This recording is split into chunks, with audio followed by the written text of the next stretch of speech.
Watch this. As I scroll, the ship's steering wheel starts spinning.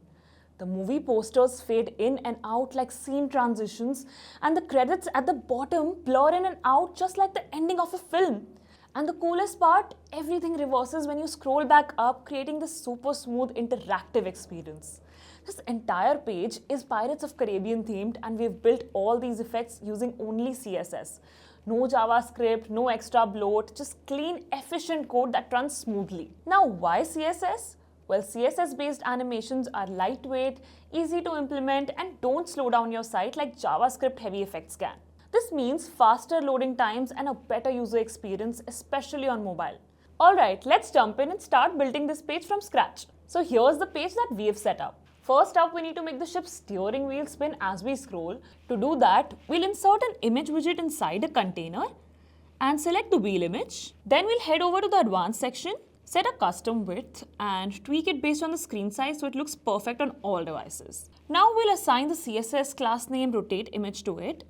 Next, we'll jump into the main container where all the effect related CSS will be kept and paste the rotation code inside the custom CSS section. The moment we start scrolling, the wheel will start spinning just like it's steering the ship. Now let's create the fade in and fade out effect for the movie posters. We'll take a container, insert a heading widget and center align the text before styling it to match the theme. For this, we need two different CSS classes, one for single line text and another one for broader sections. We'll assign the class fade text single to this heading and then head back to the main container to update the CSS. The key here is adjusting the animation range values because that controls exactly when and how fast the effect kicks in. With that done, as we scroll down, the text will fade in smoothly, and when scrolling back up, it will disappear again, just like a seamless cinematic transition. Now comes the really fun part, building out the movie posters with scroll animations. We'll start by inserting a full width container, setting its direction to row, and adjusting the padding on the sides for a clean layout.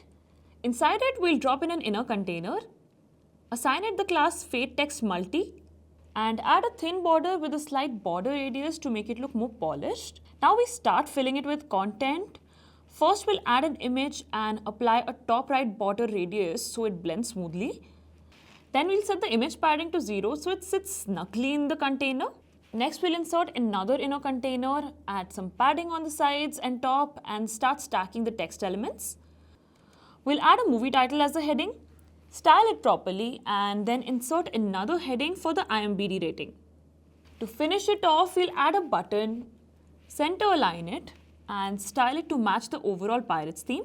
Once the first movie card is complete, we'll duplicate it twice, swapping out the images and text for different movies. Adjusting the spacing between the cards will ensure a neat structured layout.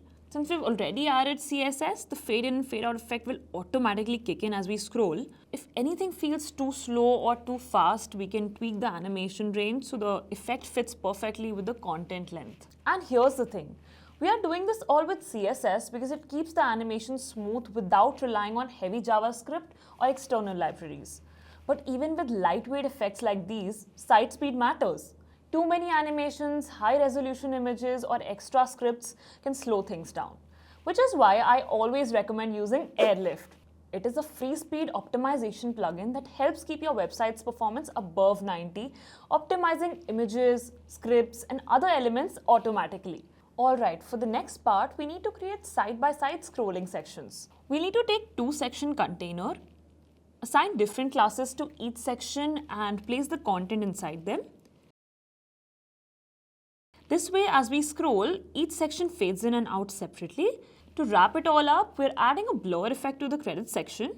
We'll insert a full width container, add some padding, and drop in a heading widget for the text. After styling it, we'll assign the CSS class blur text, then jump back to the main container and add the CSS for the blur effect. We'll fine-tune the keyframes to get just the right amount of blur, making sure it fades in and fades out smoothly. Now when we scroll down, the credits will blur in like a real film outro, and when scrolling back up, they'll fade out just as smoothly. To make it look even better, we'll duplicate the heading a few more times, change the text and adjust the spacing so it has that scattered rolling credits look. Once everything is in place, we'll update the page and take a final look. And that's it.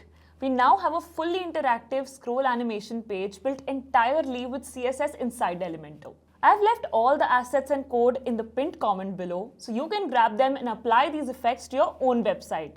If you don't have Elementor Pro, just install WP Code, which lets you use custom CSS for free. Try it out and let me know how it looks on your site. Click here if you want to triple your site speed in just 1 minute. Trust me, you're gonna love it. Click here and I'll see you there.